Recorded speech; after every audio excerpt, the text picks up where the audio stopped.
오늘 이제 오늘 이거는 어떻게 했냐면 이제 독립운동사를 하려고 그랬어요. 독립운동사를 일반인들이 보기가 굉장히 어려워해요. 이거를. 그래서 이제 좀 재미를 좀 가미하기 위해서 부부 독립운동가라는 타이틀을 달았어요. 뭐냐면 독립운동 하신 분들 중에서도 부부가 같이 독립운동을 해요. 그게 참 어려운 얘기거든요. 그래서 그 두 분들의 그 아름다운 그 사랑 이야기, 그 부부간의 애틋한 사랑 이야기가 있고, 또 부부가 그렇게 하다 보니까 그 자녀들도 당연히 그 애국애족하는 그런 걸 갖게 되죠. 그래서 그런 거를 하는데, 그래서 그걸 어떻게 할까 그랬는데 마침 이제 그거를 오랫동안 준비를 해오신 분을 찾았습니다. 그래서 오늘 이제 김용목 선생님을 모시게 됐는데, 선생님은 저기 독립기념관의 그 독립운동사 연구소에서 오랫동안 계셨어요. 그리고 나서 아마 독립운동사에 관련해서 뭐 이렇게 뭐 인물이든 사건이든 이거에 대해서 거의 뭐 백과사전이라고 해도 과언이 아닐 정도로 해박하고 또 많은 분들을 만나셨거든요. 전공은 주전공은 이제 그 구한말 일제강점기의 그 교육운동, 그러니까 홍성도 마찬가지예요. 근대 교육운동에 대한 그걸 연구를 하셨고, 뭐 국제보상운동이라든가 또 여러분이 잘 아는 그 나혜석 같은 분 있잖아요. 나혜석 같은 분들, 그런 분들도 잘 아세요. 그러니까 다양하게 이게 많이 하셨어요. 오랫동안 그 일을 하셔가지고. 그래서 저 개인적으로는 제가 굉장히 존경하는 이제 형님인데, 또 이렇게 학술적으로도 도움을 많이 받고 있습니다. 그래서 아마 어떤 분야를 얘기하시든 간에 다 거기에 대해서 말씀을 해 주실 거예요. 입담도 아주 그냥 구수하게 하시고. 그래서 이제 소개 모셨는데, 오늘 할 주제는 이 3.1운동 관련된 이제 유관순이라는 분이에요. 유관순. 근데 유관순은 이제 말고 유관순 어머니하고 아버지. 그 두 분 다 돌아가셨거든요. 잘 모르시잖아요. 그래서 이 충청도 쪽에서 찾다 보니까 일단 그래서 이분을 먼저 소개해 올리기로 했습니다. 그럼 이제 선생님이 말씀하시는 거 들으시면서 그 중간중간에 이제 선생님이 질문을 하실 거예요. 그러면 물어보고 그러세요. 그래서 이게 콘서트식으로 쌍방향으로 가면 재밌습니다. 예, 예. 어제 해보셨잖아요. 어제 그게서 재밌게 한번 끌어가 보도록 하겠습니다. 그럼 선생님을 소개해 올리겠습니다. 네, 김용 선생님. 예. 반갑습니다. 저는 독립운동사 공부를 좀 한다고 해봤는데 잘 알지는 못합니다. 근데 제가 이제 개인적으로 여성 독립운동가, 그다음 특히 이제 최근에 한 7, 8년 전부터 부부 독립운동가를 지금 발굴을 하고 있고, 현재 2020년부터 독립기념관에서 매달 간보가 나옵니다. 독립기념관이라는 간보. 거기 아마 인터넷 들어가시면은 매달 제가 연재를 지금 하고 있고, 그래서 손 박사가 좀 부탁을 하길래 그럼 아름다운 인연 해가지고 여기 충청도 출신 부부 독립운동가를 한번 조명을 해보자. 그래서 남편이 충청도 출신이거나 아니면은 유관순 아버지 엄마와 같은 유중건과 이소재 같은 경우 두 분 다 목천 출신이니까 그런 경우도 있지만, 정정아 여사 같은 경우에는 여기 예산분이거든요. 태어나기는 서울에 태어났는데, 그런데 이제 대체적으로 소개되어 있는 게 충청도 충남 영기 출신으로 되어 있어요.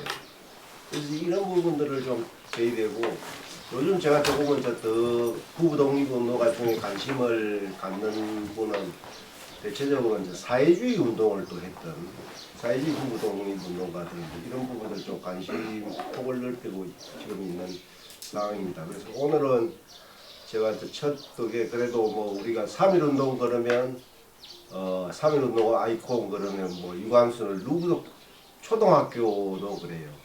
그래서 제가 그 독립기념관에 있을 때 강북 70주년 때 2015년도에 제가 좀 장난기가 활동을 잘해요. 그래서 뭘 했냐면 독립운동가 임기 투표를 한번 해봤어요. 백인을 선정해가지고 그런데 압도적으로 유관순이 한 4배 정도로 많았고 그 다음이 누구냐면 이제 안중근, 김구 뭐 이런 순으로 어떤 분은 100분을 선정했는데 한 표도 안 넘은 분도 있어요.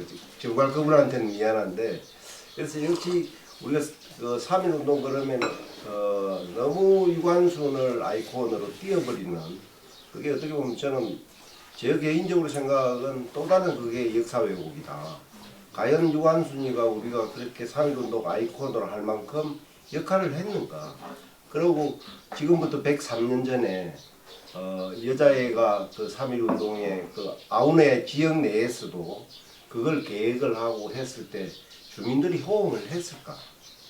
이제 그런 거기에 제가 그래서 착안을 하게 되었고 그래서 앞으로 저는 좀 충청도 출신들이 충청도 양반이라고 그러고 하는데 실제로 독립운동가에 대한 발굴도 전국적으로 제일 관심이 없는 것 같아요.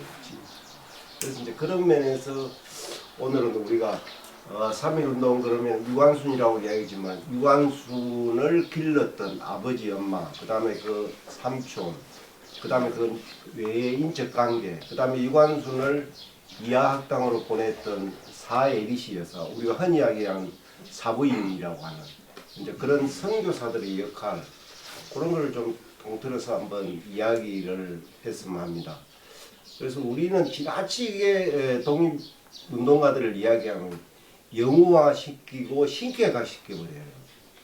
뭐 대표적인 게 여기 가까이 있는 백야 김자진 장군 같은 경우에도 청산리 전투를 백야 장군이 다 한 것처럼 이야기되는 거기에는 무수히 많은 역사 무대에 이름조차 남기지 못했던 분들이 헌신이 있었고 희생이 가능했던 거거든요. 그래서 저는 우리 이제 한국 사회도 영웅주의적인 역사관에서 탈피해야 된다.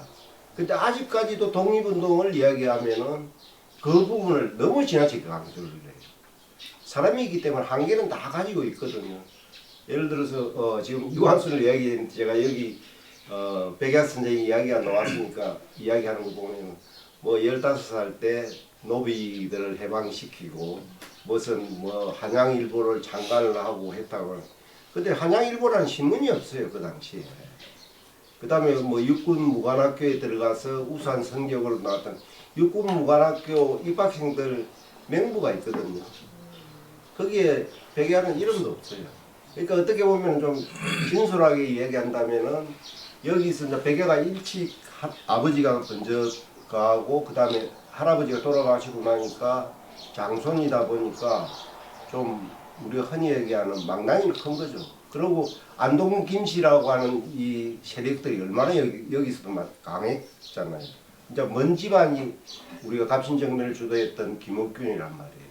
그러니까 그런 그게 있으니까 서울에 가서 제가 보기에는 무관학교를 다녔다고 하는데 다닌 게 아니고 다닌다고 뻥치고 여기서 팔아주면은 백야가 굉장히 건달 기질도 강하고 그 다음에 카리스마가 있어요. 그게 저는 사실 청산리 전투를 이끌어가는 리더십을 봐야 되는데 우리는 뭐 어릴 때부터 백야가 뭐 노비를 해방시키고 뭐 어쩌고 저는 15살짜리가 그렇게 한다 그러면 그때 집안 어른들이 가만히 있었겠어요. 그러니까 저는 오히려 그거보다는 백야의 성격이나 이런 걸 봐서 여기서 팔아주면 놈 팔아주고 이러면 그거 가지고 친구 사귀고 그래서 누구하고 친하냐면 대한제국기 최고의 그 무관학교였던 오늘날 육군사관학교 전신이죠. 거기 교장이었던 노백민이하고 술 친구예요. 근데 노백민 장군이 얼마나 술을 좋아하느냐면 육군무관학교 교장을 하면서 술을 먹고 술값을 줄 게 없으니까 군복을 벗어주고 외투만 입고 출근을 하는 그런 일화들도 있거든요. 그래서 저는 좀 우리가 독립운동사를 볼 때도 같은 인간으로서 그러면서도 우리가 그 백야가 갖고 있었던 리더십이라고 하는 거는 그 어릴 때부터 그렇게 자랐던 그게 굉장히 저는 크다고 봅니다. 뭐 우리가 이순신 장군을 얘기할 때도 결국 리더십이라고 하는 거는 소통 문제 아니겠어요? 이제 그런 면에서 우리가 오늘 유관순이라고 하는 우리가 3.1운동 아이콘을 누가 부정하기 대한민국 국민이라면. 근데 이제 우리가 2019년도 3.1운동 100주년 때 우리나라 뭐 그동안에 여성 독립운동가는 건국군장 1등인 대한민국장이 없어서 성격을 지켰는데 저는 거기에 대해서는 개인적으로 굉장히 반대합니다. 그거는 후세에 알려졌다고 해서 그게 독립운동할 당시에 그렇게 평가가 되어서 되느냐. 왜냐하면 그렇게 되면 지방 후손들이 잘 나가 성장사업 잘하면은 그럼 다 1등으로 올리게 되느냐는 거거든요. 그래서 저는 현 정부가 그 당시에 청와대 행정관들 비서관들이 저한테 몇 번 와 자문도 구하고 했는데 저는 개인적으로 절대 안 된다 그거는. 성장사업은 성장사업을 하되 객관적인 사실에 근거해가 해야지.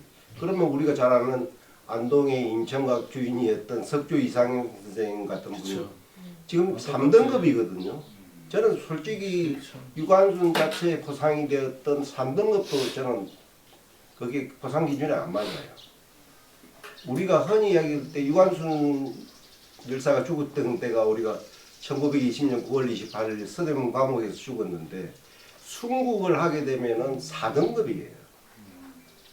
그런데 그 62년도 심사를 할 때 그 대개 심사위원들이 이하 출신의 남편들이었거든요.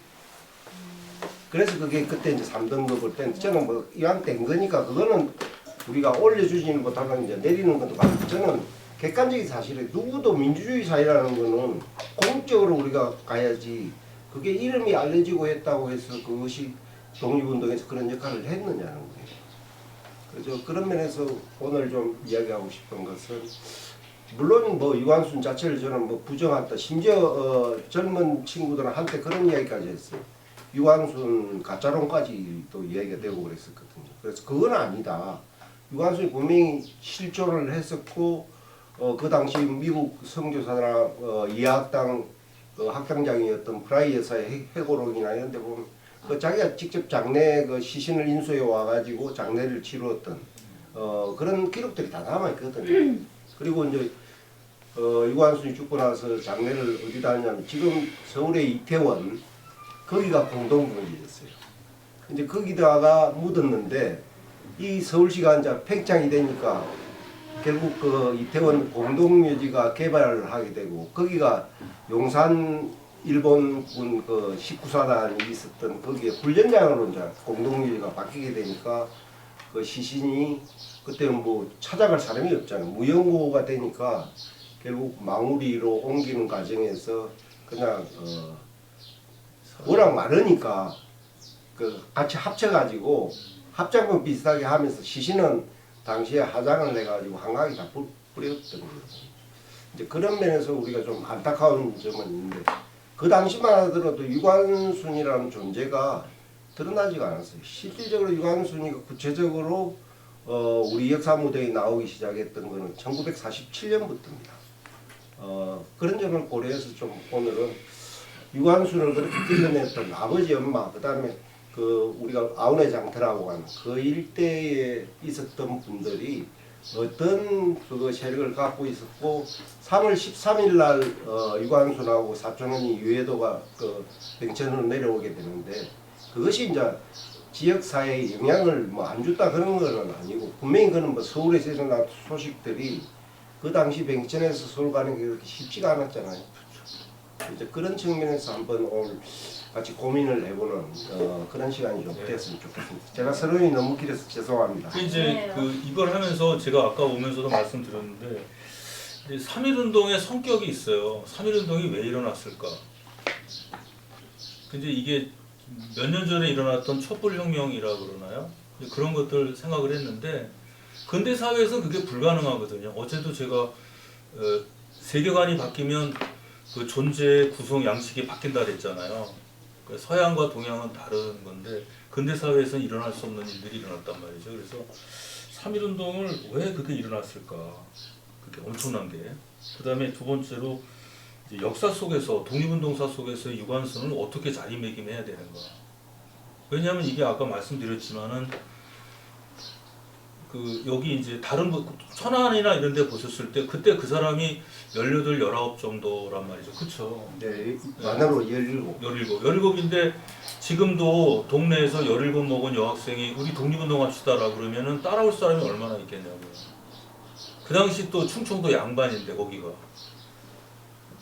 그 이런 것을 봤을 때 우리가 사실은 사실대로 지적을 하고 선양할 때 선양을 해야 되지 않느냐 이런 것도 좀 생각을 그래야 더 이제 믿음이 많잖아요. 그래서 그런 부분을 중심으로 해서 한번 이제 오늘 말씀을 하시는 거로 했습니다. 네. 우리가 흔히 이제 3.1운동이 일어나게 된 걸 뭐 내인론과 외인론, 이제 내적인 요인과 외적인 요인을 이제 이야기를 할 때 뭐 식민 지배의 어떤 수탈 문제를 많이 이야기하고, 그 다음에 일제의 그 무단 통치라고 하는 그 부분을 내적으로는 이야기를 많이 하고, 그 다음에 외인론은 이제 윌슨의 민족 자율주의 이제 이런 이야기를 많이 하는데, 그거는 지식인들 청에는 맞는데 실제 시골에 있었던 분들이 민족 자율주의가 뭐 먹는 건지 뭔지를 알겠어요.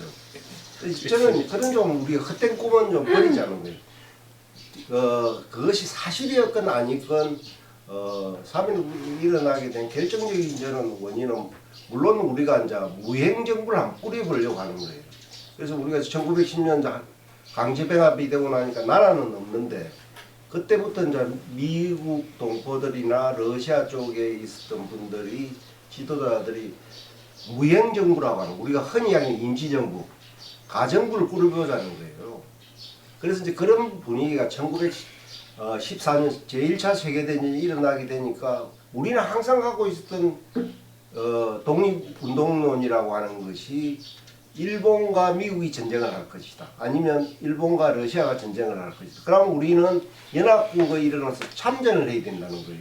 그게 기회포착론인데, 그것이 이제 1914년도에 제1차 세계대전이 일어나니까 그냥 참전만 우리가 한다고 해서 인정을 못 받잖아요. 그래서 이제 무행정부를 세우자고 하는 분위기가 이제 있다가, 특히 이제 천도교 계통, 그 당시는 종교 세력 중에 제일 큰 데가 천도교 세력이었거든요. 그러니까 이제 천도교 세력들이 건동진, 오세창 뭐 이런 분들이 이제 그걸 하자 그러고, 그 다음에 여기 이제 옥파 이종일 선생이 여기 태안 쪽에 있는 이제 이런 분들이 이종일 선생이 충청도에서 별로 그 조명이 안 되는데 실질적으로 천도교를 이끌어갔던 분이 그분이에요. 그래서 3.1 운동 그 독립선언서를 그 보성사에서 만들 때도 한 2만 명 인쇄를 하고 이러거든요. 그때 우리 한국인 순사가 와서 그걸 했는데도 임무발을 시키고, 그 당시로 5,000원이라고 하는, 5,000원이면은 당시 군수들 월급이 한 달에 40원에서 60원. 쌀이 그러면 5,000석 가까이 되는 거죠? 5,000석까지는 안 돼요. 쌀 500석? 500석? 500석 정도 되죠. 한 10원 했으니까 쌀 한 마리. 큰 거죠. 지금 굉장히 그러니까 지금으로 말하자면 500석도 더 됐을 것 같은데.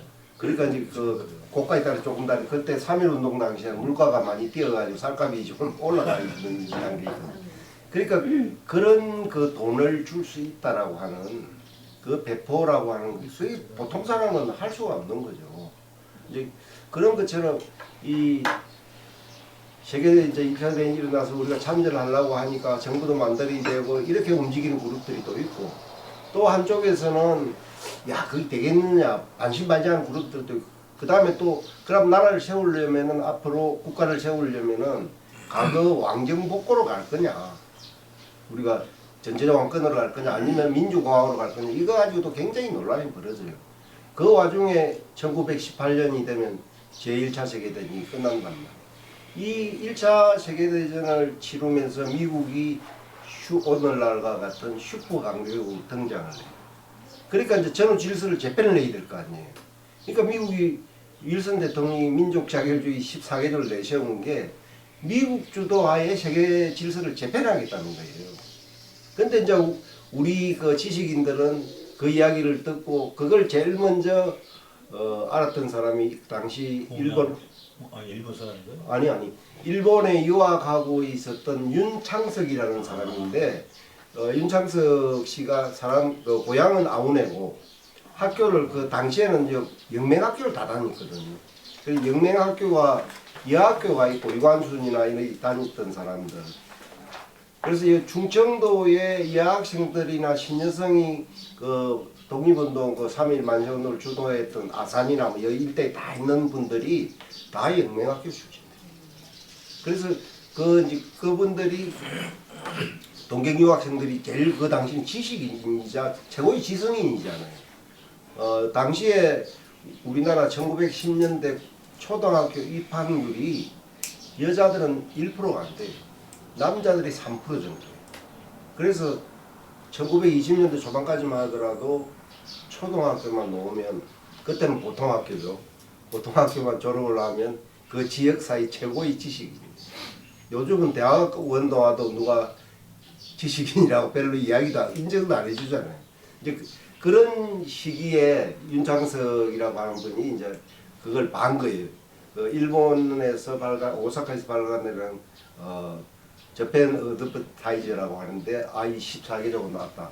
그러니까 이제 유학생들이 그 당시에 모임들이 그 동경 조선인 유학회라고 하는 게 최고 단체가 있었으니까 거기에서 이야기를 이제 꺼내서 그러면서 이제 이 세력들이 상해에 있는 세력, 그때는 임시정부가 수립되기 전이니까 그 다음에 미국에 있는 이승만이라든지 정한경이라든지 이영길이 되고 그 다음에 러시아 쪽의 이동이나 이렇게 되면서 같이 이제 뭔가를 했는데 동경 유학생들이 먼저 터뜨리잖아요.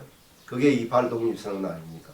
그러니까 이제 그 선언서를 가지고 그때까지도 동경 유학생들이 이제 조선 청년단 독립청년단인데 대표들이 그게 11명이에요. 그래서 당시에 이강수가 일본에 있었거든요. 그래서 28 독립선언서 초안을 잡았던 게 이강수고 김이 독립선언서는 최남선이가 잡았게 됐던 거예요. 그래서 이제 거기에서 했던 것이 하는데도 동경 여학생들이 있었는데 여학생들은 그 가담을 하실 거예요. 그러니까 여학생들은 그 독립선언서를 뭐 김원호도 있고 그래가지고 김마리아나 이런 사람들이 국내에 들어오게 되고 이 소식이 이강수를 통해서 상해로 가게 되니까 또 상해 쪽에서는 친한청년단 김규식이라든지 몽양여운행이라든지 이런 사람들이 어디로 가냐면 러시아로도 가고 일본으로도 가고 국내로도 들어오고 선우액이라든지 그러면서 이제 뭉쳐지게 되는 거죠. 그래서 결국은 그 당시 그런 지도층에서는 그런 분위기가 있었다면은 일반 민중들의 생각은 뭐냐면은 고종이 독살이 됐건 안 됐건 소문은 고종이 독살이 됐다고 하는 거예요. 그러니까 그때 의식이 지금 같으면 절대 3.1운동이 그렇게 폭발적으로 못 일어났을 거예요. 그런데 그 당시만 하더라도 우리가 전통적인 의식이라는 게 굉장히 강하게 있었고 국왕이 죽어서 그것도 일본 놈들한테 독살되었어. 그러니까 이게 굉장히 이제 분노가 자기가 그 마치 당한 것처럼 느끼게 되는 거예요. 그리고 기본적으로 이제 일본인들이 우리가 11년부터 18년까지 했던 게 토지조사 사업 아닙니까? 그러면서 토지를 다 빼앗아가 버리고 물론 토지조사 사업을 해가지고 우리가 잘 아는 동양측식회사가 거의 전국토의 한 60%를 차지하지만 우리 국내에 있었던 사람들 중에서도 토지조사 사업을 해서 지주가 된 사람들도 한 3% 정도 있어요. 3% 정도. 대표적으로 대지주가 된 사람들이 동아일보의 김성수 거기 지금도 부안에 가면은 줄포 바닷가에 그게 삼양사 땅으로 지금 돼 있거든. 그러니까 그때 신고제니까 일반 민중들은 신고제가 뭔지를 몰라요. 그런데 이제 지역사회에 있으면서 지식인들은 그걸 아니까 자기 문중 것도 자기 거로 신고를 옛날에 많았잖아요. 문중 땅들이. 그러니까 어떻게 보면 그게 갈등을 일으킬 소지도 굉장히 그 이후에 물론 이제 그게 굉장히 많이 문제가 되는데 이제 그런 것처럼 되니까 땅도 빼앗겨. 왕이라고 하는 그래도 뭐 잘했건 못했건 우리 국왕인데 이게 일본 독살이 그게 사실이건 아니건 이렇게 이런 것들이 복합적으로 일어나게 되고 국내에서 이제 우리가 그 무형 정부를 세우려고 하는 세력들과 연결이 되니까 뭔가 세계에 알리게 되는 거예요. 한국 전쟁이 일어났을 때 미국 대학생들에게 우리나라 지도를 그리보라 그러니까 저 남태평양 밑에 호주 밑에다 갖다 그리는 사람들이 거의 80%가 넘었다는 거예요. 그런데 1919년 단계에서면 한국이라는 존재를 아는 사람들은 극소수라는 거예요. 그런데 우리가 독립을 하기 위해서는 뭐 세계에 그런 알이 될 거 아니에요. 그래서 이제 이게 결집을 시켜서 결국은 3월 3일 날 하려고 했는데 3월 3일이 고종 그 장례식이란 말이에요. 근데 아무리 그래도 임금이 했는데 그 장례식이라고 소란을 일으키면 되겠느냐. 그래서 땡기거든 3월 1일. 그러고 일요일 날이었기 때문에 목사님들이 반대를 일요일 날 어떻게 하느냐. 그래서 결국 3월 3일 하기로 됐던 게 3월 1일 땡기졌던 거예요. 그렇게 하면서 이제 폭발적으로 3월 1일 날 일어났고 3월 3일 날은 일어난 데가 딱 한 군데 있어요. 개성에서. 그것도 개성의 여성들이, 여학생들이. 그게 이제 어윤이 뭐 그네라 이제 이런 분들. 그 나중에 그분들이 유관순하고 서대문 감옥소 8호 깜빵의 깜빵 동지들이에요. 이제 그런 그 속에서 3월 1일 탁 일어나고 3월 2일까지는 좀 그랬는데 3월 3일은 국장이니까 장례식이 치러지니까 개성만 빼고는 일어나지 않고 있다가 또 폭발적으로 일어나는 게 3월 5일 날 지금 서울역 앞에 맞은편에 혹시 서울 아시면은 그 쉐브란스 빌딩이 있는데 그 자리가 옛날에 쉐브란스 병원 자리거든요. 대국 빌딩에 있던 말이에요. 대국 빌딩 바로 옆에. 그래서 거기에서 서울 지역 중등학교 학생들이 모여가지고 대대적으로 이제 그걸 한 만세운동을 벌이고 그러니까 이제 일본 순사 저기 용산에 있는 기뱅대나 있는 무자백이 진압을 했어요. 그때 이제 그 스코필드나 나중에 여기 하성의 제암리 학살 사건을 사진으로 기록을 남겼던 이 스코필드 박사가 그 어뢰수선 자기가 세브란스에 근무하는 사람이니까 그 현장을 사진을 찍어 국외로 그 타전을 했던 거거든요. 그렇게 이제 3.1 운동이 학생들이 가세를 하게 되니까 총독부가 굉장히 당황을 했던 거예요. 이 학생들이 나서니까 그 당시 중등학교면은 아까 제가 말씀드린 것도 최고의 지성인이야. 이 지성인들이 그거 뭐 급도 안 내잖아요. 또 학생들이랑 그 헬기 뭐 왕성할 때니까 10대 후반 뭐 20대 초반 이럴 때니까. 그래서 총독부에서 무슨 단안을 내리느냐면은 휴교를 내려요. 그러면서 기숙사를 폐쇄를 시키거든요. 그래서 이 학생들이 고향으로 가면서 그냥 갑니까? 그 독립선언서 하나씩 가지고 그래 가서 이제 이야기도 하고 그 다음에 3월 3일 날 국장을 보려고 지역에 있던 유생들이나 뭐 좀 강한 분들은 이제 서울로 몰려들었어요. 그래서 3월 1일 3.1 운동이 일어나기 전부터 서울 지역의 숙박업소나 이런데 들어갈 사람들이 자리를 그저 못 잡아가지고 수원이나 인천, 서울 근교에서 그걸 하고 차를 탈 수가 없고 걸어갔다는 거거든요. 대다수가. 이제 그럴 정도로 분위기가 이제 고조되면서 지역으로 이제 확산되어 들어가는 그런 분위기가 3.1 운동이 일어나고 갱가되면서 결국은 어떻게 보면은 조선 총독부가 중등학교 휴교령이 내린 게 어떻게 보면 지역사회로 파급되는 결정적인 계기가 되겠죠. 학교가 휴교령이 내리면서 이제 학생들이 집으로 내려오고 그다음에 그때 조선에 그 국장이 있었잖아요. 그러니까 이쪽에 유림들이나 이게 다 올라가시거든요. 파리 장소도 그렇게 연결이 되죠. 그렇죠. 파리 장소도 그렇게 되고. 그러니까 이제 지방에 내려와서 이제 지방의 세력들하고 이제 연합이 되는 거거든요.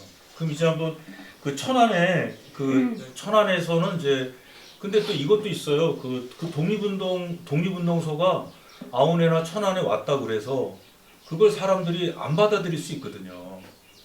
그러니까 아무리 이게 그 훌륭한 사상이 들어와도 그거를 받아들일 수 있는 환경이 조성되지 않으면 못 받아들여요. 그러니까 당시 천안에는 그거를 받아들일 수 있는 환경이 또 거의 조성이 돼 있었어요. 그게 이제 바로 여기 이제 홍성에도 있었던 기호공학회 그 활동이거든요. 그 얘기도 한번 얘기해 주시죠. 우리가 해외 선교 사업이 제일 중점을 두는 것이 우리나라에 들어왔던 뭐 개신교건 캐톨릭이건 뭐 다른 성공회나 뭐 이런 이제 교파별로 조금씩 다르긴 합니다만 대체적으로 들어오면 먼저 하는 것이 의료 선교 사업이거든요.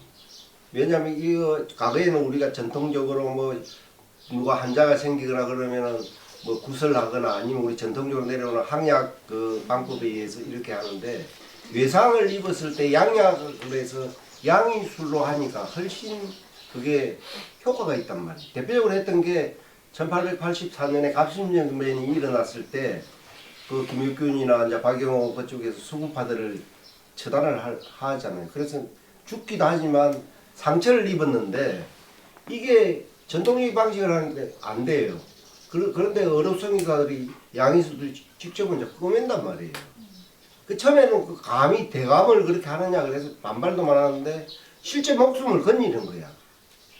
그래서 우리가 지금 잘못 알고 있는데 캐톨릭은 1886년 프랑스와 수교를 맺으면서 국가가 공식적으로 종교로서 인정을 했지만 개신교는 인정한 적이 한 번도 없습니다. 우리가 잘못 알고 있는데 목사님들하고도 제가 그런 이야기를 하면 아이고 김 박사님 그 국가가 인정 안 했다는 근거가 법원 인정을 하면 국가는 알리잖아요.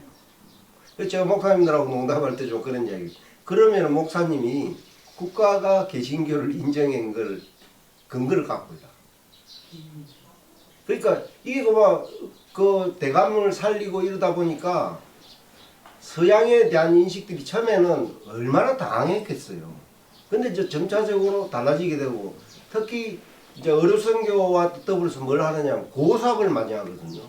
그러니까 길거리에 있는 뭐 고아나 불황 묵고 살기 힘들고 버려진 애들을 데리고 와서 그걸 키우고 결국은 우리가 최초의 이하학교라고 하는 이하학당이 만들어지는 것도 스크래튼 여사가 오히려 그래도 안 와요. 애들이 다 무서워하고 안 가죠 거기를.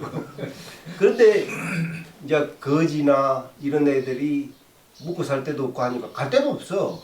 그런데 이제 스크래튼 여사가 셰맹을 고아를 데리고 와요. 그런데 이게 뭐 아침에 이제 일어나면 뭐 기도도 하고 깨지작하게 있다가 그래도 매일 목욕을 시키고 뭐 아침에 일어나면 뭐 굴머니 딱 이라고 이제 그러면 또 야 이거 너 영어 잘한다 뭐 이제 이런 식으로 되니까 이 애가 한 번은 그렇게 천대받고 하던 애가 지가 옛날에 살던 그 마을에 왔는데 완전 180 진짜 개천에서 용이 난 거예요. 그러니까 그게 뭐냐? 그래 가니까 거기 가서 뭐 우리가 라멘 그러고 뭐 저녁에도 라멘 그러면 진짜 뭐 짜파게티를 주는 일은 모르겠지만 그런 식으로 되니까 사람들이 이제 인식이 바뀌게 돼요. 그래서 사실은 이하학당 세맹 고아로부터 시작했는데 이제 그 종교를 믿어 오는 거예요. 그 다음에 뭐 그때 당시에 또 자연재해가 많았잖아요. 그 뭐 전염병 요즘 코로나 못지않게 그때도 이질, 장티푸스 뭐 여름 되면 콜레라 뭐 이런 1840년대만 하더라도 콜레라가 만연해가지고 40만 명 정도 죽거든요. 말이 그렇지.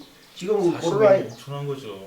지금 코로나 지금 19 해가지고 사망자가 얼마나 돼? 10,000명도 안 되잖아요. 그런데도 막 지금 한 2년 넘게 지금 뭐 난리를 하고 있잖아요. 이제 그 속에서 사람들이 이 기독교에 대한 생각이 달라지는 거예요. 그리고 실제 이제 거기 가서 라멘 하고 나니까 이 집 어렵다고 선교사들이 쌀도 주고 옷도 주고 신라면도 안 돼. 그러니까 이제 사람들이 가서 믿게 되는 거예요. 그리고 남편이 다 죽어가는데 치료를 해가지고 살아나고. 그러니까 자연스럽게 이제 거기 했던 사람들은 선교사의 그 우리가 흔히 이야기하는 매선 매도인 데서 성경책을 판매하러 다니는 거예요. 그러면서 신도를 또 끌어모으는 거야.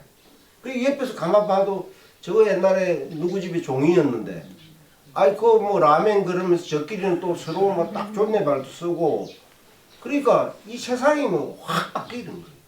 그러니까 거기에 대해서 자식들도 교육을 시켜요. 그러니까 선교가 그렇게 우리나라에 빨리 정착할 수 있었던 거는 바로 그런 문제란 말이에요. 그러면서 이제 교회에다가 학교를 세워요. 학교를 세웠는데 1894년 가보계획 때 우리나라에 가거제가 없어져 버렸어요. 그럼 관리들을 어떻게 뽑았겠어요?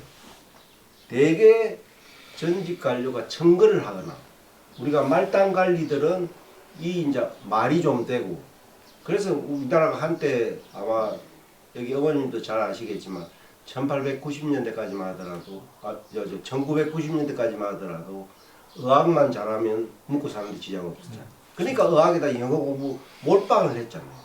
저는 안 했습니다만은. 그러니까 이렇게 사는데, 그러니까 그 시기가 그랬단 말이에요. 그러니까 이제 어떻게 돼요? 과거에는 신분이 굉장히 사회적인 지위를 좌지우지했다면 이제 개똥이나 말똥이고 뭐 스승이고 영어를 좀 하면 이거는 선교사 통역이 돼가지고 먹고 사는 거야. 일본어를 좀 하면 일본 놈한테 더 붙어가지고 장사하는 그 거강꾼 노릇을 하면서 돈을 벌게 되니까 자본의 위력이라는 걸 느끼게 되는 거예요. 아, 이게 이제 신분보다는 흔히 우리나라만에 우리나라 지금 최고의 재벌들이 맹무가라고 그러잖아요. 그런데 맹무가 치고 제대로 해가지고 저기 집안이 정상적으로 해가 돈 번 집안은 제가 보기에는 우리나라 LG 정도밖에 없어요. 나머지 삼성도 저거 국수 공장하면서 노동자를 착취해가지고 저 했고 뭐 두산은 박하분 사탕 그거 만들어가지고 동동 그룹은 이래가지고 박내품 해가지고 돈 버는 데고 다 되게 그렇거든요. 그러니까 이제 그때부터 돈이라고 하는 게 위력을 발휘하게 되니까 사람들이 어떻게 돼? 자연히 돈을 잘 버는 놈이 이제 유능한 놈이 되는 거예요. 그리고 과거에 누구 노비였던데 그 아들이 공부를 잘해가지고 교회 열심히 다니고 하더만 이 선교사의 추천으로 뭐 군서기도 가고 민서기도 가니까 이제 사람들이 눈이 획 돌아가는 거예요. 그 대신에 과거에 기득권을 누렸던 양반가의 아들은 어떻게 했어요? 야, 저거 새끼들 말이야. 가치가 옛날에는 지금도 우리가 농담하면 그런 이야기 하잖아요. 너 옛날 같으면 막 저 밖에 저 앉아 무릎 꿇고 앉아 있을 건데 세상 좋아졌다는 그런 것들이 그때부터 이제 되는 거예요. 그러다 보니까 이 선교사들이 그런 선교 활동 다 하게 되고 그러니까 여기 또 자극받는 사람들이 있잖아요. 야, 우리 이래야 되겠냐. 근데 그 당시만 해도 되게 집성촌이 마을이 집성촌이거든. 물론 읍내로 나가면은 이제 여러 성씨들이 같이 혼잡했지만 어느 마을 그러면은 과거에는 그랬잖아요. 아, 거기는 뭐 무슨 박씨 아니면 무슨 손씨 뭐 이런 식으로. 그러니까 그 길이 이제 또 사돈을 맺게 되고 그러니까 야, 저쪽에서 학교를 하나 세웠대. 그럼 우리 하나 세우자. 이게 굉장히 붙은 거예요. 그래서 우리가 강제 백압이 될 때까지 학교가 몇 개 정도 세워지냐면 6,000개 이상이 세워져요. 엄청나게 폭발적으로 세워져요. 그래서 그렇게 되니까 자연스럽게 이 유지들이 학교를 유지하기 위해서 뭐가 필요해요? 결국은 이거거든요. 쩐이 중요하다는 게. 그러니까 이제 그 중에 조금 여유 있는 사람은 더 많이 내고 아마 여기 선생님들 지금은 뭐 거의 그런 게 별로 없지만 우리 그 국민학교 때 이럴 때 운동회를 하면 되게 운동회를 언제 합니까? 가을에 되게 봐서 추석 그 이틀 뒤나 이렇게 왜 그때 하느냐면 외지에 있다. 요즘은 추석 당일날 왔다 가버리지만 과거에 오면은 3, 4일 있잖아요. 그럼 그 사람들이 고향에 돌아와서 그럼 또 돈 조금 벌었다고 폼 잡는 사람들이 있잖아요. 그럼 그 딱 본부에 천막 쳐놓고 찬조금 맹단을 쓰잖아요. 그러면 내가 봤을 때는 아이 죄송합니다. 우리 선생이 한 2만 원밖에 안 될 줄 알았는데 5만 원을 딱 썼어요. 그러면 저는 이제 또 10만 원을 딱 쓰는 거예요. 근데 여기 선생님은 김영목이가 10만 원 내서 3만 원, 30만 원.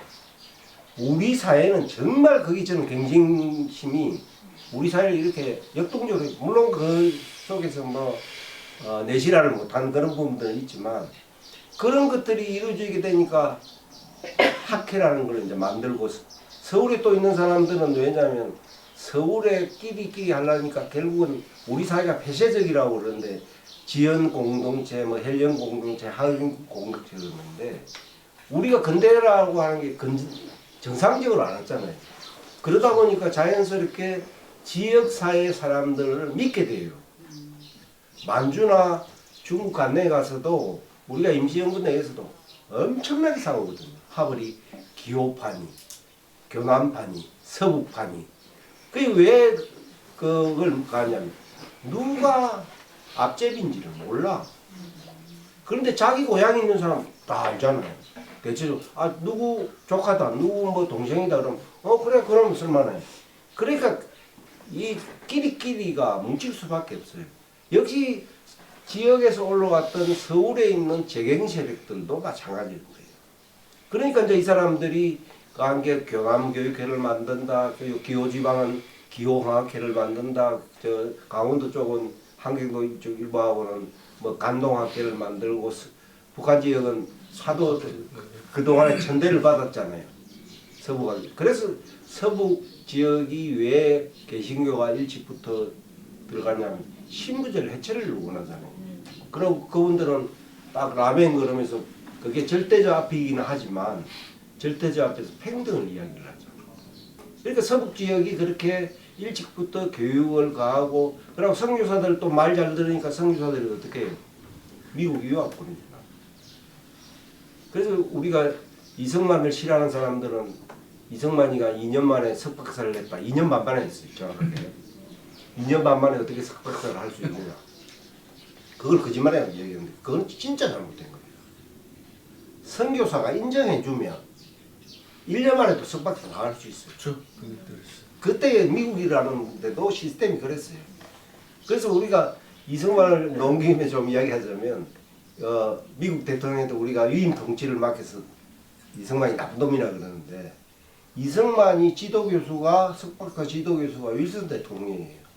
아 그래요? 지도교수가 대통령이 돼 있는데 세계 재편을 패권을 지니까 이승만이 그래 우리 한국도 미국에 51개주로 들어가서 하와이 다음으로 제가 유학을 해도 그랬을 것 같아요. 이승만은 석사학위 받기 전에 박사학위 먼저 받았다 그러던데. 아니 그렇지는 않고 그 여하튼 2년 반 만에 뭐 석박사를 다 했어요. 워낙 머리가 뛰어나서 그런지 그러니까 이승만의 위임 통치 같은 경우도 자꾸 이제 그런 거 가지고 가짜 학위도 받고 뭐 어쩌고 이러는데 그게 아니라 선교사가 됐다 그러면 그거는 끝나는 거예요. 그것도 프린스턴 대학에서 그렇죠. 프린스턴 대학이죠. 미국의 그 아이비리그의 그 유명한 그렇죠. 그런데 그때는 그런 개념이 없었던 거예요.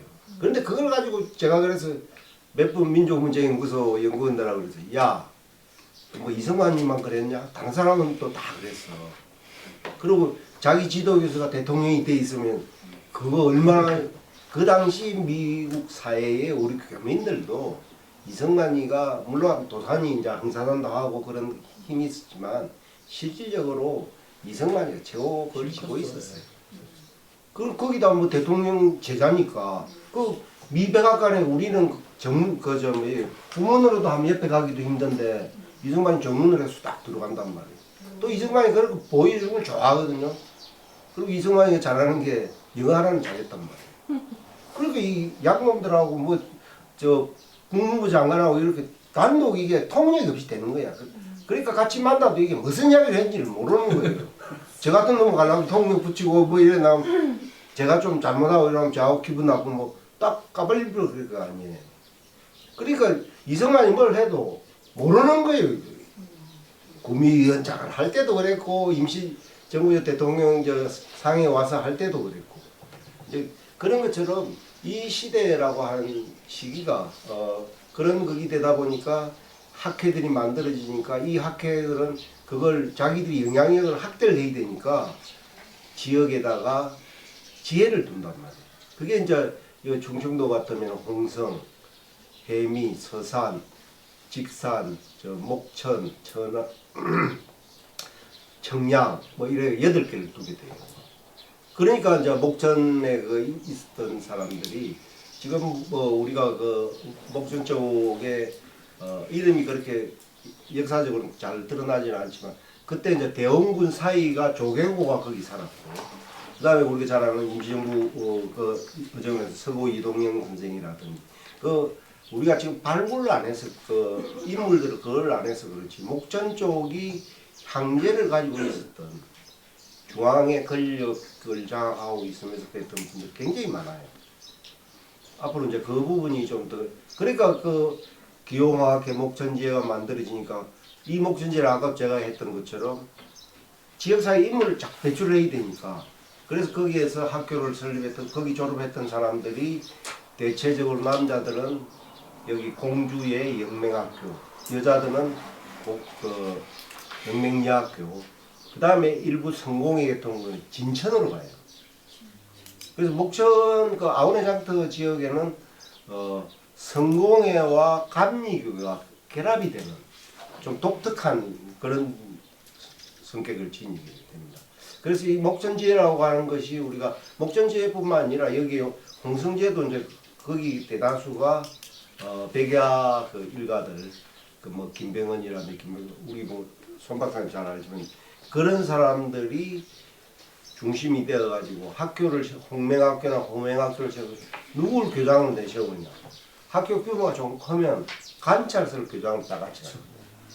그게 이제 그 다음에 제가 하게 될 정정아 여사의 그 시아버지였던 동농 김가진이가 이제 관찰을 하면서 교장을 하는 이런 시스템이 되니까 우리나라가 그때부터 우리 부모들이 자식 교육에 몰빵하는 어떻게 뭐 오늘날 우리 현대 교육의 굉장히 문제점이기도 하지만 한편으로는 그런 부모들이 그걸 했기 때문에 우리 사회의 어떤 이제 인재들이 흔히 이야기하는 나올 수 있었던 그런 배경이 된다고 봐야죠. 그 저기 그 아까 그 진천 쪽에 그 금광하고 관련해서 이제 영국 계통의 통일교가 아니라 성공회 신부 그들이 들어오고 그 사람들이 이제 그 결국 그쪽의 여론이라든가 그 계몽 의식을 굉장히 많이 했다고 아까 그러셨는데 그런 것들을 좀 간단히 좀 얘기 좀 해주시죠. 그렇죠. 이제 그거 하면서 그래야 이제 유관순 그 집안이 연결이 될 테니까. 그래야. 우리가 잘 알다시피 이제 흔히 이야기할 때 우리가 금이 그냥 나오는 것을 노다지라 그러잖아요. 그래서 그 노다지. 그래서 이제 우리가 그게 어원이 뭐 정확한 건 아닌데 사금 우리나라가 사금이 많았거든요. 그래서 이제 그 외국 그 영국이나 미국에서 왔던 강상 기술자들이 한국인들을 만지지 마라 노타치 하더니 노다지가 이제 됐다는 그런 이야기는 그게 정확한지는 뭐 저는 그게 상당히 설득력이 있어요. 그래서 이제 직산이라고 하는 데가 우리가 성안 옆에 있는 지금 천안에 거기가 이제 일찍부터 건강이 발달되거든요. 그래서 영국인 그 강상 기술자가 또 있어야 된단 말이에요. 그래서 영국인 강상 기술자나 미국인 강상 기술자들이 좀 들어와 살았는데 나중에 말할 때는 강산 노동자들이 2,000명 돼요. 그 정도로 이제 금이 사금이 많이 쳐있어요. 그러니까 그 강산 기술자 중에 일부가 성공의 신자들이 있은 거예요. 그러니까 이제 이 사람들이 일요일 되면 미사를 뭐 보고 뭘 하려고 하는데 성공에 뭐 신부가 있어야죠. 그래서 그 당시 성공의 그 우리가 흔히 이야기하는 스테이션이라고 중심 면적 거점 도시가 수원이고 또 하나는 진천이에요. 그래서 진천 같은 경우에는 1914년에 유치원이 운영될 만큼 그 이전에 벌써 학교 사립학교 문맹학교라든지 이런 거는 그 신부들이 세웠고 그러니까 이제 이 신부들이 직상에 내려와서 양대리 와서 그 외국인 그 강산 노동자들 이제 미사를 집전도 하고 그러다 보니까 또 이 중에 일부가 그 직산 쪽은 그때 당시만 하더라도 좀 교통이 가고 하니까 천안 읍내로 이제 옮기게 되는 거예요. 그러니까 이 사람들은 천안 읍내에다가 양대리 거기 시골에서는 성공의 교회를 세우기가 힘드니까 천안에 이제 교회를 세우는 거예요. 그리고 진천 쪽에서는 병천 쪽으로 들어와서 거기다가 또 성공회가 교회를 세우고 그러면서 이 이제 반드시 선교가 우리가 간 거는 반드시 병원이 들어오지 않으면 학교를 들어와요. 그러니까 그 이제 학교가 무료란 말이에요. 그리고 사탕을 먹어보지도 않았는데 사탕을 하나 먹었으니까 뭐 학교 오지 마라 그래도 오는 거야. 아마 여기 선생님들 중에서도 과거에 교회 안 다니도 크리스마스 이브 날은 다 교회 가서 사탕도 얻어먹고 그런 기획들이 있을 거예요. 그게 종교를 믿고 안 믿고가 아니고 그렇게 하니까 또 자연적으로 애들이 와서 몇 번 하다 보니까 심부름도 시키면 잘해. 그게 굉장히 선교사의 입장에서 볼 때는 비용도 적게 들면서 교체를 확장할 수 있는 그게 되거든요. 그래서 학교를 반드시 하거나 병을 한단 말이에요. 이제 그런 것들이 각성을 시키게 되는 거죠. 아 보니까 저기는 과거에 우리는 굉장히 삼종 지도 그래서 여성들이 바깥에 나가는 거나 이런 걸 했는데 아 일요일 되면 같이 가서 아 주님 찬양합니다 딱 이러면서 또 뭐 라멘 한번 하고 나면 또 자기들끼리 뭐 음식 좀 가져오 그때는 음식을 가져갈 여유가 없었겠죠. 그럼 교회에서 밥 한 끼를 해결할 수 있어. 그리고 또 오후에 또 청소 좀 해주고 나면 저녁까지 먹을 수 있어. 그러니까 여성들이 왜 그 종교에 그렇게 심취를 했냐면은 집에서 맨날 구박받고 이러는데 거기 가면 잠시나마 굉장히 자기 해방구가 되는 거예요. 그럴 거 아니에요. 그러면서 야 우린 똑같은 인간이다. 그래서 이제 그런 것들이 그게 되고 그 다음에 또 하나 우리가 봐야 될 거는 여기 홍성도 그렇지만 옛날에는 우리가 교통로라고 하는 게 중요한 것이 수로를 이용하는 거잖아요. 그래서 여기 홍성역이 이 앞에도 옛날에 일본 배들이 난파가 돼가지고 이 주민들을 갖다가 일본 공사관에서 여기에 주민들한테 그 구조 안 해줬다고 난파가 되니까 어떻게 했냐면 물론 구조를 해준 사람도 착한 분도 있지만 그 일본 놈들 미우니까 그거 실려있던 걸 탈취하는 거지. 사람이라는 거는 뭐 저는 그런데 이제 그걸 주민들한테 보관을 시키니까 주민들이 아 이놈들 일본 놈들이 진짜 나쁜 놈인 줄은 알았지만 실제 자기들이 당해보니까 아이 폭풍이 와가 배가 뒤집혀지는데 그걸 주민들한테 배상 물리내라 그러니까 그러니까 이제 거기에서 적개심이 일어나게 되고 우리가 뭐 홍성은 여기 잘 알지만 의병이라고 하는 걸 통해서 그 1906년 그 당시에 그 홍성 의병이 일어났을 때는 거의 심리밖이 살아있는 사람이 한 명, 두 명 보일 것 실제 기록에 나오거든요. 그럴 정도로 처참하게 이 그냥 의병에 가감한 분들만 뭐 우리가 제노사이드로 한 게 아니라 양민들도 그래가지고 그 다음에 군인들이 제일 강한 게 분여자 겁탈이거든요. 이번에 지금 뭐 우크라이나 지금 러시아하고도 뭐 지금 아직 전쟁 중이니까 가는데 제가 아마 인권 보고서는 나오면 우리가 천인 공날 일들이 뭐 벌어졌을 거예요. 이제 그런 거기에서 배일 감정이 높아지고 그 다음에 이제 1904년 5년 단계가 되면은 뭐가 됐냐면 경부 철도가 지나간다. 그러니까 우리가 철도라고 하는 것이 단순하게 뭐 우라를 수송을 하고 이런 것도 있지만 이 철도를 통해서 대량 수송이 가능해지니까 우리나라 경제 자체가 과거에는 시장을 중심으로 해서 유통망이 형성되었던 것이 이 철도 교통에 의해서 대량 수송에 의해서 유통망 자체가 닫혀져 버리는 거예요. 그러면서 결국 불원도가 가잖아요. 일본 상인이. 그러니까 이제 이런 것들이 동시에 일어나는 거예요. 그러면서 아 일본 놈들은 진짜 나쁜 놈이고 제국주의도 나쁜 놈이고 이런 인식들이 되게 되면서 저는 굉장히 중요한 것은 바로 민중 스스로가 이제 현실을 자각하게 됩니다.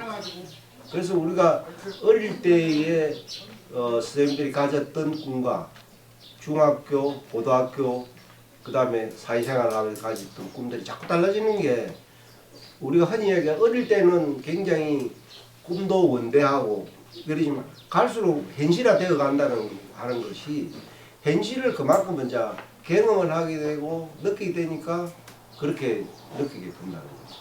그래서 우리가 특히 저는 이 강제병합이 되기 이전까지 일어났던 여러 가지 일들 외래에서 들어왔던 종교 문제 그 다음에 상품권 유통망의 재팬 문제 이런 것들 종합적으로 좀 보면은 왜 그 지역에서 3.1운동이나 뭐 이 독립운동이 강하게 일어났고 그걸 하게 되는데 저는 제일 한 가지 우려되는 것이 뭐 선생님도 잘 아시겠지만 경상북도 지금 독립기념관이 있는 안동 같은 경우에 물론 뭐 독립유공자들을 많이 발굴도 하고 있지만 그 독립유공자 포상이 많았다고 거기가 뭐 독립운동의 메카라고 하는 저는 정말 그거는 천박한 얘기예요.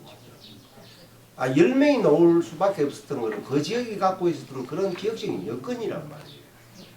그걸 마치 안동 같은 경우에는 워낙 사대부들이 많았고 더더구나 영남이 뭐 조선후기 가면은 그 남인들이 권력층에 못 들어가잖아요.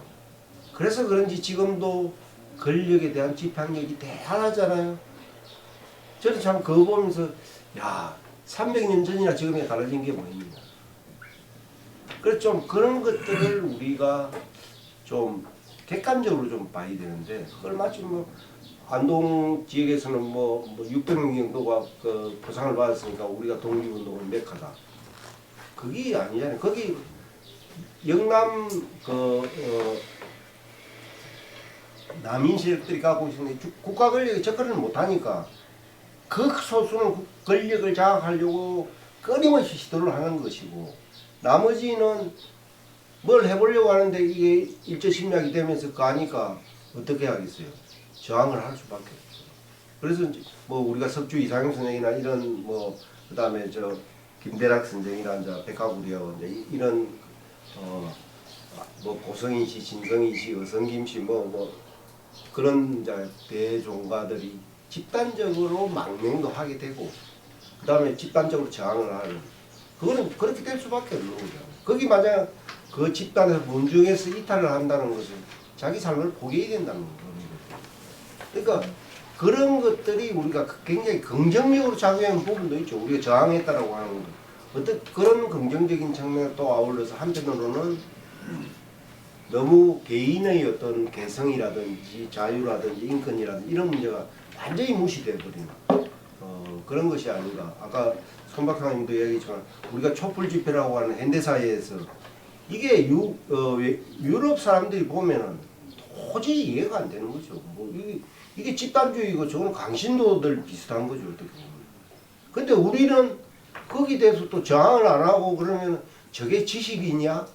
저게 사회활동가야? 이렇게 돼버린단 말이에요. 그러니까 이 우리 사회를 진단하고 이런 거는 집단적으로 어떤 뭐 규칙이나 이런 거가 파악하기는 힘들고 케이스 바이 케이스로 접근을 해야 본질을 좀 접근할 수 있겠죠. 이제 3.1운동이라는 게 사실은 이게 어느 날 갑자기 나온 게 아니라 아까 이제 선생님께서 말씀하셨듯이 그 미국의 윌슨 그 대통령의 민족자결주의, 1918년에 제1차 세계대전이 끝나고 전쟁이 일어나면 이제 누가 뭘 갖고 누가 뭘 주고 하는 이게 농공행상을 할 거 아니에요. 전리품을 배분하는 문제가 나오지 않습니까? 그런 대외적으로는 그런 것들. 그다음에 대내적으로는 우리나라 이제 대내적으로를 보면 또 우리나라 일본 애들한테 시달렸던 거, 그다음에 또 다가오는 국제 정세가 변화되니까 거기에 편승을 해서 좀 뭘 해보자는 얘기도 있었을 것이고, 다양한 것들이 결합돼서 나온 게 3.1 운동이에요. 그리고 이제 또 하나는 그런 것이 됐다 하더라도 3.1 운동이 일어날 수 없거든요. 어제 제가 말씀드렸잖아요. 하시는 분들은 아시겠지만은 세계관이 달라지면 존재 구성이 달라진다. 그러니까 서양에서는 이제 국가가 있고 개인이 있잖아요. 국가라는 게 이제 결국 이성이라든가 정신의 결합체 아닙니까? 그렇죠? 그러니까 이게 우리 한국 사회에서 이제 가족 국가지만 유럽은 아니란 말이죠. 그러니까 유럽 애들이 봤을 때는 3.1 운동이나 이게 일어날 수가 없는 거예요, 사실은. 근대적인 의미에서는. 근데 이게 일어났단 말이에요. 그러니까 이게 뭐냐? 한국 사람들만이 갖고 있는 거. 예를 들어서 제 친구가 있는데, 야, 우리 마누라가 요새 아프대. 그래서 제가, 야, 그게 어떻게 우리 마누라냐? 임마 네 마누라지. 이렇게 하잖아요. 우리는 그걸 갖쓰는 거예요. 우리라는 말을. 우리 집. 우리 동네. 그 우리라는 말은 뭐냐? 공명의식이에요. 그러니까 예를 들어서 천안함 사태나 무슨 이런 세월호 문제가 있을 때 그 아주머니들이 나와서 땅 치고 막 그러잖아. 울고 그러잖아. 근데 일본이나 유럽에서는 그러면 안 돼요. 그건 개인적인 문제인 거예요. 근데 우리는 그렇게 왜 하는 줄 아세요? 내 고통을 알아달라는 거예요. 그래서 남의 고통은 내 고통이고 내 고통은 남의 고통. 이게 되는 거예요. 그래서 공명의식이 돼 있어요. 공명의식. 지금도 우리의 고통이 있으면 막 떠들어요. 그게 이제 아주머니들이 이제 커피숍에서 이제 얘기하는 걸 우리가 수다라 그러는데, 수다 떤다. 그게 소통 방식이에요. 그거 안 하면 안 돼. 그래서 남자들은 큰 사고를 쳐도 여자들은 사고 안 쳐요. 소통이 되거든. 저는 그걸 보면서 한국 사람에게는 우리라는 게 있다. 그게 결국 3.1운동으로 폭파한 것이 아니냐. 이게 여러 가지 복합 요인이 있었던 것 같아요. 네, 그렇게 해서 그게 이제 천안 같은 경우는 아까 선생님 말씀하셨듯이 병천 같은 경우에서 일어난 거는 뭐냐면 병천은 그런 것이 일어날 수 있는 최적의 조건이었다는 거죠. 아까 말씀하셨듯이 그 성공회 같은 거, 그게 직산에서 사금, 거기 영국인 노동자가 왔으니까 그놈들 미사해야 되잖아요. 근데 영국 사람들은 성공회잖아요. 그거 하고 또 이제 감리교 쪽이 또 들어왔고 기독교 들어오고 그 다음에 또 기호공학 해라 그래가지고 또 이거 우리나라 어떻게 한번 해보자 으쌰으쌰 해서 그런 분위기 있고 그 다음에 이제 일본 놈한테 수탈당하는 거 있고 그 다음에 양반 쌍놈 그 적서의 차별이 굉장히 심했고 그게 결합돼서 그 조건이 주어졌던 거예요. 거기에 이제 서울에서 이제 3.1운동이 일어나고서 학교를 폐교하니까 서울 애들이 내려온 거죠. 내려갈 때 그냥 갑니까? 뭐 하나 들고 가야지. 그거 이제 전해주니까 야 서울서도 이런 거 한대 이런 거 한대 이렇게 한대 해 있고 그 다음에 이제 경부선이 지나가거든요. 경부선은 철도에 따라서 가니까 사람들한테 소리 소문이 많이 드는 거죠. 그래서 원래 나쁜 짓 할 때도요 아무도 안 할 때 하는 건 힘들어요. 근데 어떤 놈이 하면 따라하기 쉬운 거거든요. 너도 하자 너도 하자. 그리고 당시에 그걸 주동했던 애들이 젊은 애들 지금 말하자면 16, 17 근데 저도 어릴 때 그랬어요. 자네는 서울서 공부했으니까 신학문 했다고. 그죠? 그리고 애들이 철이 없단 말이에요. 요즘 젊은 애들 걔네들 들고 일어나거든. 그래서 1950년대에 유럽에서도 학생운동이 굉장히 많이 일어나요. 4.19 혁명이 왜 일어나는데요? 그 학생들 영향이에요. 기성세대는 못해. 이것저것 재야 되잖아. 근데 학생들은 그걸 하거든요. 오늘날에 교회라든가 천주교회가 사람이 많이 없어요. 젊은 애들이 안 들어가요. 왜 그런 줄 아세요? 젊은 애들이 정치를 싫어해요. 비정치가 아니라 반정치예요. 이게 이제 근대 사회의 가장 큰 문제입니다. 그래서 템플스테이 나가고 이렇게 뭐 개인이 가서 이렇게 뭐 명상센터 이런 데로 가. 요즘 세상이 그래요. 그러니까 젊은이들이 지금 20대, 30대, 20대, 30대가 반정치적 정서를 갖기 때문에 이렇게 가는 거예요. 이번에 대통령 선거할 때도 이대남이니 이런 얘기가 왜 나오는 줄 아세요? 이게 다 이게 현대 사회 흐름과 관계가 돼요. 근데 당시에는 걔네들이 이제 그걸 한 거예요. 그래서 이제 3.1운동이라는 거로 표출이 됐는데 이제 오늘 왜 이제 이렇게 사실 유중권이나 이중권이라는 분하고 이소재우라는 분을 해야 되는데 이분 자료가 없어요. 3.1운동 할 때 이분들이 현장에서 주고 예, 그 깃발 들고 간 사람이죠. 그 가셨어요. 그래서 어머니가 이제 칼 맞아서 총에 맞아서 돌아가셨잖아요. 죽었어. 그리고 아버지도 그 다음날 죽었어. 그러니까 자식 같이 가고 며느리가 죽으니까 어떻게 해? 할아버지 할머니가 이런 데가 어딨냐고. 그럼 나는 밥을 누가 해? 물론 밥을 해줄 사람이 없어서 그런 건 아니겠지만 또 원통에서 죽었어. 다 죽었어요 사람이. 유관순 이 사람도 이제 언제 체포되는지 모르지만 체포돼서 여기 있다가 공주 가서 꼭 오빠도 체포되고 집안이 풍지박산 나버린 거예요. 그래서 이제 된 건데 그게 없어요. 그래서 저희는 이제 이게 오프닝이거든요. 오늘 강의가 오픈 강의예요. 그래서 앞으로 이제 이 강의가 쭉 나오면서 이제 이런 것들을 하는 거죠. 그리고 아까 그 뭐 마을에서 동창회나 무슨 이렇게 체육대회 하면 돈 낸다고 그러잖아요. 홍성에도 그 돈을 향교도 낸 적이 있습니다. 그게 이거예요. 이게 대성전에 건축할 때 돈 낸 거예요, 저거. 저거 낼 때도 뭐 옆집에 김첨사는 뭐 열량을 냈는데 내가 말이야. 그래도 내가 논마직이나 입고 쟤보다 낫지 않냐. 그러면 한 20냥 내고 또 누가 들으니까 그래도 우리 할아버지는 그래도 대감 벼슬 했는데 이럴 수 있나? 차면 이렇게 되는 건데 이게 대성전 저거예요, 저게. 저 안에 3.1운동, 독립운동 했던 사람, 저 사람들이 신간에 많이 들어갔어요. 네, 신간에 나중에 이제 이 선생님이 아무튼 하실 겁니다.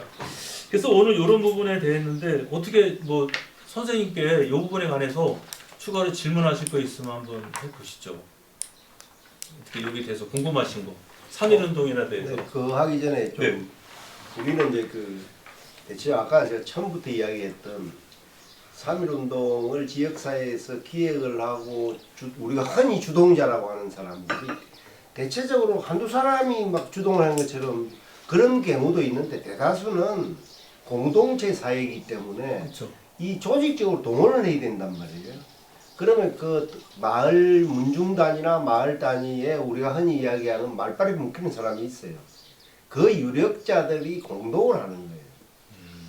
그래서 우리가 병청 같은 경우에도 뭐 유관순이가 와서 그렇게 활성화된 건 사실이에요. 유관순이나 사촌원 유해도가 와서 서울 소식을 전해주고. 그런데 그 이전에 벌써 3월 14일 날 목천 공립보통학교 학생들이 일으켰고, 그 다음에 3월 20일에는 아까 제가 이야기했던 직산의 그 양대리에 이 학교가 일찍부터 있었거든요. 강맹학교라고. 그게 이 학교인지 남녀공학인지는 정확하게 모르겠는데, 하여튼 여학생들이 주동이 돼가지고 이렇게. 그러니까 그 양대리에서 뭐 전환까지는 얼마 안 돼. 그 다음에 3월 28일 정도 되면 이제 천안역 읍내에서 여기저기서 풍세라든지 이런 데서 일어났던 소식들이 들려오고 있었고, 이쪽에서는 준비를 이제 아원에서 했는데, 한 그룹들이 성공회 계통이 하는 뭐 김구엉이라든지 김교상이라든지 이런 분들이 한 그룹들이 있었고, 그 다음에 한 그룹들은 그 유관순 아버지 유중근이라든지, 그 다음에 조병옥 박사의 아버지였던 조인원이라든지 그 그룹들이 있었고, 또 한 그룹들은 학생 그룹들이 있었어요. 이게 제가 보기에는 유관순이나 유해도가 와서 그걸 결합시키는 역할은 저는 왜냐면 서울에 많은 계엄들이 있잖아요. 그 다음에 이제 그 독립선언서를 인쇄하고 태극기를 만들고 이런 역할들은 저는 뭐 유관순이나 유관순 사촌원 유해도라든지 그런 여학생들의 역할도 우리가 좀 그거는 동시에 봐야 되고, 제가 좀 또 그한 이야기입니다만 이야기를 또 좀 하면 왜 유관순을 갖다 별로 안 좋아한다면서 그래서 좋아하고 안 좋아하는 거는 관계없이 객관적인 사실은 이야기를 하고 거기에 너무 가대된 거는 우리가 비판을 해야 돼요.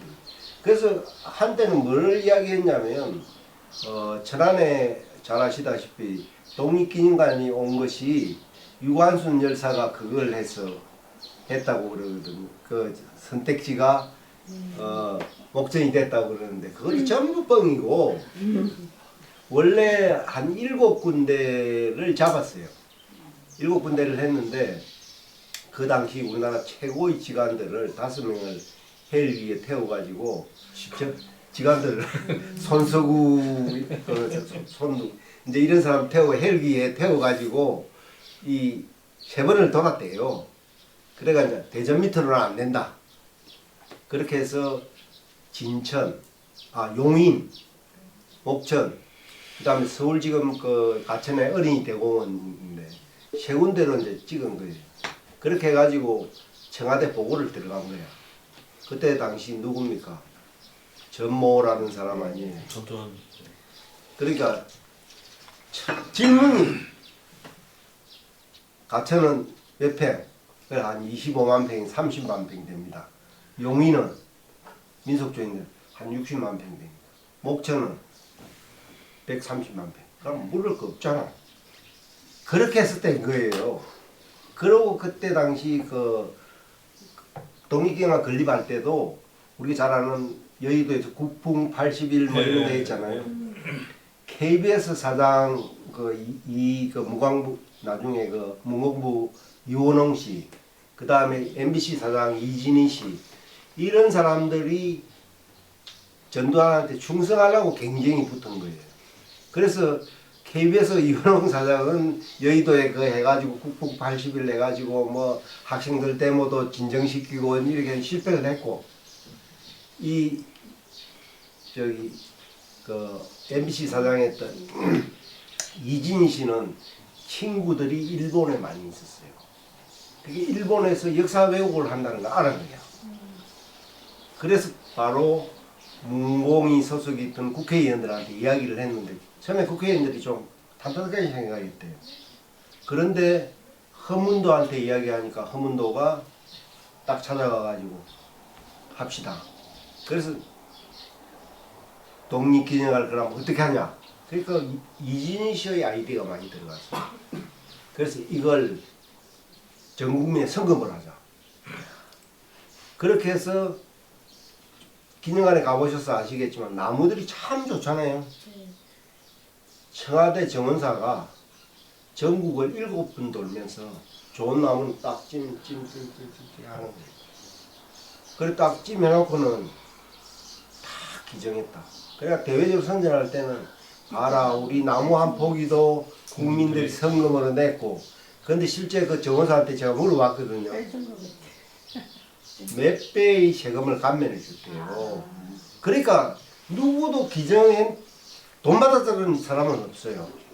그런데 전부 기증해 그러니까 이제 제일교포들이 야 우리가 그래도 조금 더 먹고 살만한데 그때가 83년도니까 제일교포들이 한 200억을 전체 기금의 한 40%를 제일교포들이 냈어요. 그렇게 해서 그게 만들어지고 그 만들어지고 나니까 이제 그 지금은 소방도로가 있는데 그 단풍나무길이라 그래가지고 거기를 뭘 하려고 그랬냐면 미국의 디즈니랜드처럼 요즘 뭐 그 경전철 그런 식으로 코스를 만들려고 했어요. 아마 전두환 대통령이 집권만 더 했으면 그것도 됐을 거예요. 그런 거는 그 전두환 그 사람이 그런 일은 많이 했어요. 아 그럼 아주 진짜 많이 했어요 일은. 그러니까 뭐 그런 사람이. 그렇게 규모를 그렇게 잡을 수 있었던 거지. 우리가 말이 130만 평이지 지금은 이제 길이 좀 뚫려가지고 좀 잘려 나가고 이러는데 여의도가 82만 평이거든요. 여의도 1.5배라고 생각해 보세요.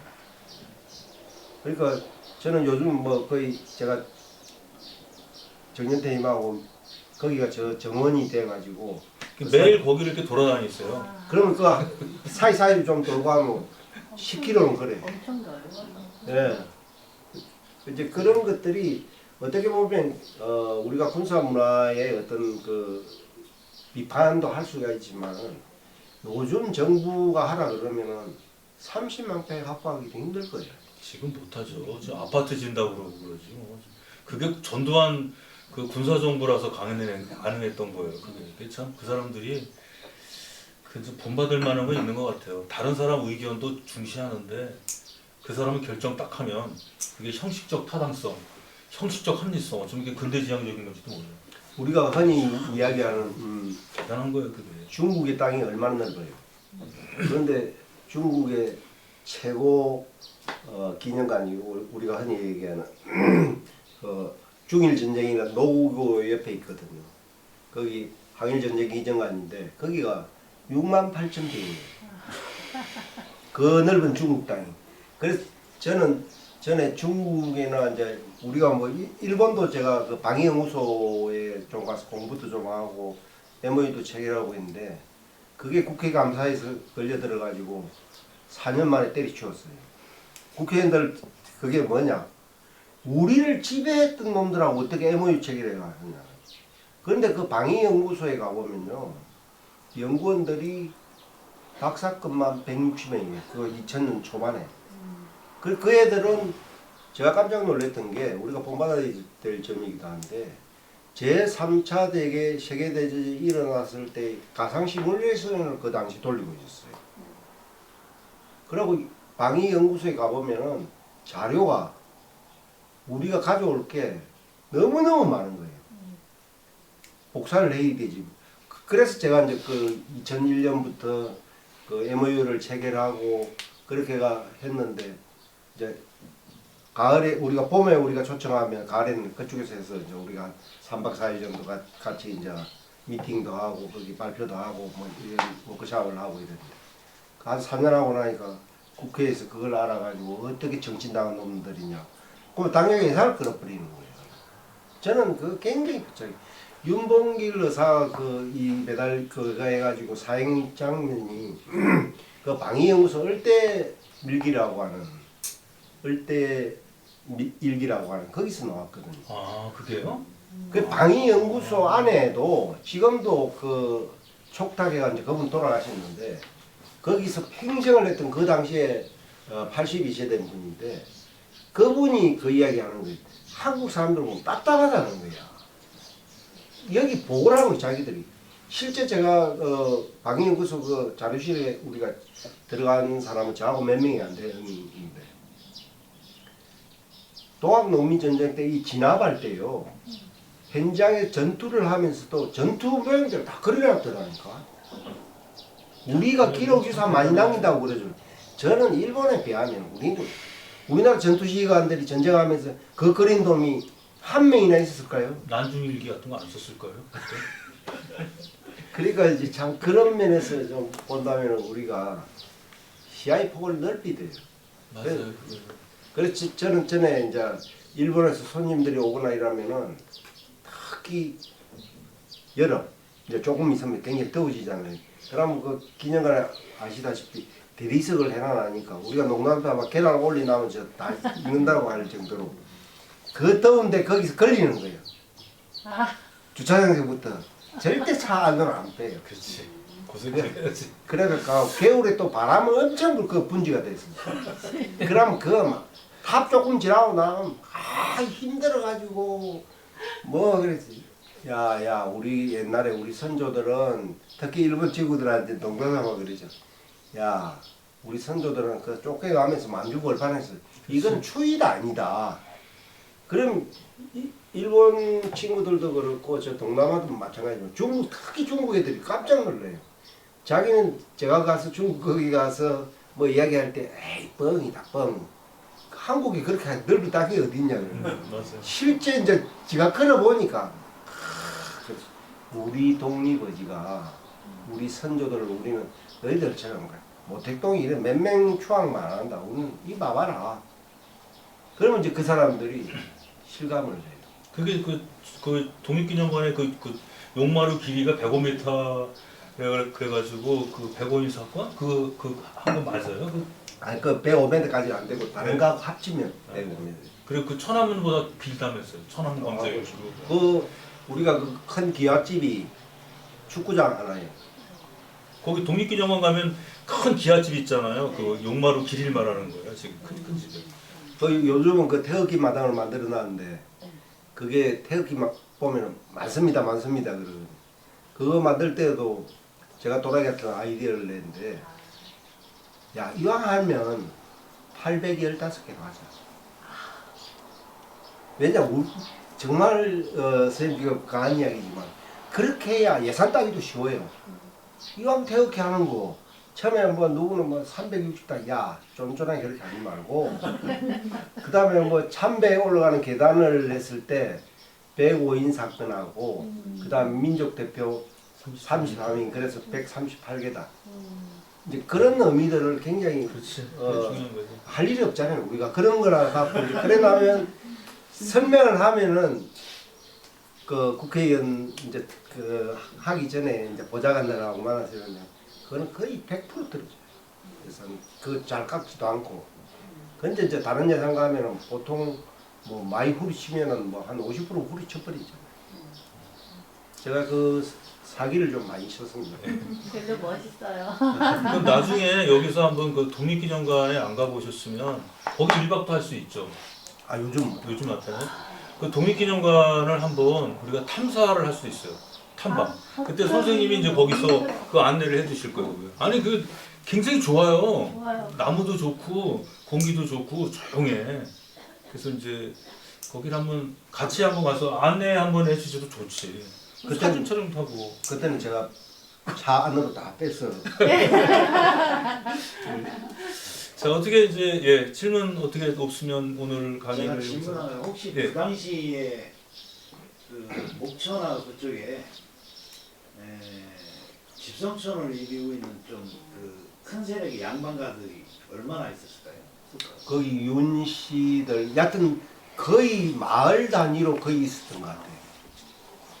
해평 그 해평 윤씨들 말씀하시는 거죠? 대평윤 씨들도 있고 그 다음에 그 하만조 씨들, 한평 이씨도 있었을 거예요. 이동영 선생. 그 연한 씨들도 있고 다양한 성씨들이 있고 그 다음에 그 고홍유 씨들, 그 유관순. 그러니까 그쪽이 양반들이 많이 살기도 했지만 병천장이 만만치가 않았어요. 그 지금 아우네장터가. 그러니까 그 또 상인 세력들도 아직 그게 구체적으로 많이 안 드러나고 있는데 앞으로 그 부분도 밝혀줬네 이게. 그 되게 이제 여기 홍성도 그렇고 그런데 굉장히 저는 학교를 중시하는 이유가 결국 거기에서 배출된 사람들이 독립운동을 이어가고 뭐 현대에 와서는 현대사회의 어떤 사회적인 역군으로서 뭐 역할을 해 나가는 거거든요. 근데 이 학교 연액지라고 하는 게 이제 학교 역사를 적은 건데 이게 일본 애들이 와가지고 식민 지배를 하면서 다 이걸 그 이전에 있었던 걸 없애버려요. 그래서 개교 기념일이지만 이 학교가 여기 아마 이 홍성에도 이게 이 남당 이쪽이 제가 알고 있기는 1898년인가 학교가 세워지거든요. 요 공립 소학교가 1898년. 네, 98년. 근데 목전초등학교도 그때 같이 만들어지는데 거기 그 지가 가면 개교 연액지 그 해란 게 1913년을 해놨어요. 그건 왜 그랬냐면 일본 애들이 자기들이 시민 통치를 하면서 한국에 근대 교육을 했던 것이 자기들이 했다는 거야. 치적을 내세우는 거예요. 그런데 그걸 고치라 그래도 잘 안 고치더라고요. 여기 소학교가 이제 그때 초대 교장이 누구냐면은 그 이동필 선생이에요. 그 지상 김복환 선생을 이제 했다는 그 광무 5년인가 그 교지가 어디에 있냐면 홍성문화원의 문화원장실 앞에 있어요. 교지가 그게. 그걸 아무도 모르는데 그때 그래서 이제 발견을 했던 거죠. 그게. 그리고 거기가 저 아산만이 들어오잖아요. 그럼 이쪽으로 내려오는 게 삽교촌이고 저쪽으로 올라가면 곡교촌이에요. 그게 저기 청주까지 가요. 그게 옛날에. 굉장한 동 거기 공세고창이라 그래서 그 있었잖아요. 옛날에 그런 거. 그쪽이 굉장히 컸어요. 이게 이쪽에 예산 쪽만큼이나 엄청난 그 상업 그게 돼 있었죠. 그다음에 결정적인 건 경부선 아니에요? 아 그렇죠. 경부선 그러면서 얘기했듯이 돼버리. 철도가 놓이면서도 철도가 그 예를 들면 우리가 이제 대표 경기도 같으면 안성장이 얼마나 컸어요. 전국 3대 단 중에 하나인데 경부선이 되면서 전환역이 생겨버리니까 죽어버리는. 완전히 이제 그래서 우리가 안성 맞춤이라 그러는 게 그건데 홍성도 마찬가지로 홍성이 이쪽이 제일 컸던 데가 어디냐면 홍성하고 덕산 대흥이에요. 근데 이제 호남선 저 장항선이 들어오면서 제일 커진 데가 어디냐? 예산하고 광천. 그러니까 광천 옛날에 굉장히 컸다 그러잖아요. 그 광천에 뭐 대여섯 배 되는 거니까 거기가 그건 뭐 말도 못하죠. 그러니까 그 천안 그 장터가 그 주위에 있는 이 목천은요 굉장히 주목해서 봐야 돼요. 유교사에서도 그 세력들 양반가들 상인 세력들 그게 전부 다 모인 게 그쪽이라고 말이죠. 홍성이 광천 쪽으로 모였다면은 그러니까 광천은 광천에 한 서너 배 이상 됐을 거예요. 그렇죠. 네, 논산 그 옛날에 시장이 제일 컸던 데가 논산이었다 그러거든요. 논산에 대한정미소 때문에 그런 거죠. 일본에 공출하는 거. 근데 여기가 엄청난 거죠. 뭐 그게. 하여간 그 속에서 이제 사람들이 모이니까 별 사람 다 있었겠죠. 그래서 다음 시간에 저희가 정종화 여사 할 때도 정종화 여사는 그 동농 김가진 선생까지 대동단 사건. 그러니까 3.1운동이 나온 게 상해 임시정부가 3.1운동 있잖아요. 그런데 이 홍성 충청도 쪽에서도 임시정부라든가 그런 걸 한 사람들이 있어요. 밝혀지지 않아서 그렇지. 그게 이제 핵심이 바로 동농 김가진 선생이 나와요. 그게 정종화 여사의 시아버지. 그분은 아주 유명한 겁니다. 오늘 어떻게 잘 들어보셨으면 이것으로 마치고 다음 시간엔 또 다른 내용으로 찾아뵙도록 하겠습니다. 감사합니다.